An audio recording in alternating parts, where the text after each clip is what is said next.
सन्नाटे में लिपटी हुई थी। जोया नाम की एक युवा लड़की रहती थी। वह केवल 10 साल की थी, लेकिन उसकी आंखों में वर्षों का भार था। उसके माता पिता के गुजर जाने के बाद उसे ह के साथ रहने के लिए भेजा गया था।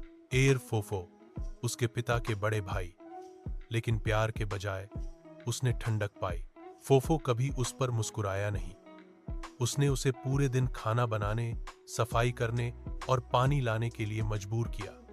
उसे स्कूल जाने की अनुमति नहीं थी, यहाँ तक कि हालांकि वह हर दिन इससे गुजरती थी। वर्दी में बच्चों को आश्चर्य और लालसा से देखती थी। रात में जोया सितारों के नीचे लेटती और अपने सपनों को आकाश से फुसफुसाती। एक दिन मैं अपना नाम लिखूंगी। ओह, एक दोपहर जब वह पानी का एक भारी बर्तन ले जा रही थी, तो शास्ता नाम की एक दयालु महिला ने उसे देखा। उसने पूछा, तुम स्कूल क्यों नहीं जाती?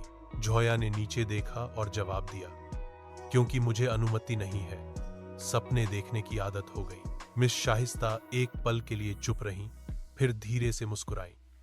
अगले दिन वह किताबें, कपड़े और नई उम्मीद लेकर वापस आईं।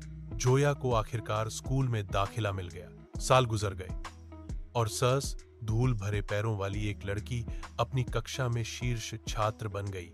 बाद में उसने अपने गांव में लड़कियों के लिए एक छोटा स्कूल खोला। वही लड़कियां जो कभी उसकी तरह नंगे पैर और भूली हुई खड़ी थीं।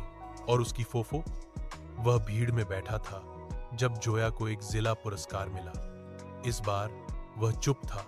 जोया की आवाज आखिरकार गांव में गूंजी। सन्नाटे में लिपटी हुई थी। जोया नाम की एक युवा लड़की रहती थी।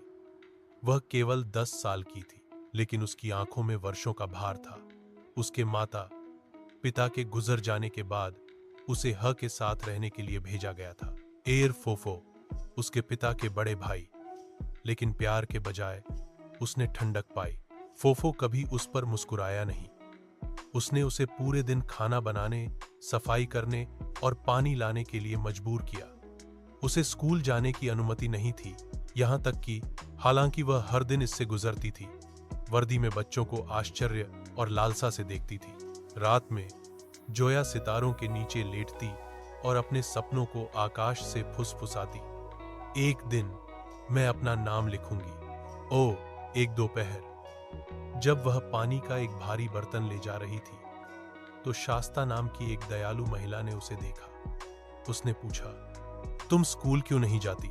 जोया ने नीचे देखा और जवाब दिया, क्योंकि मुझे अनुमति नहीं है। सपने देखने की आदत हो गई। मिस शाहिस्ता एक पल के लिए चुप रहीं, फिर धीरे से मुस्कुराई। अगले दिन वह किताबें, कपड़े और नई उम्मीद लेकर वापस आईं।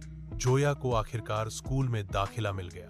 साल गुजर गए और सस धूल भरे पैरों वाली एक लड़की अपनी कक्षा में शीर्ष छात्र बन गई।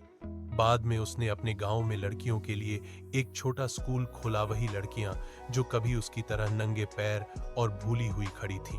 और उसकी फोफो, वह भीड़ में बैठा था जब जोया को एक जिला पुरस्कार मिला। इस बार वह चुप था।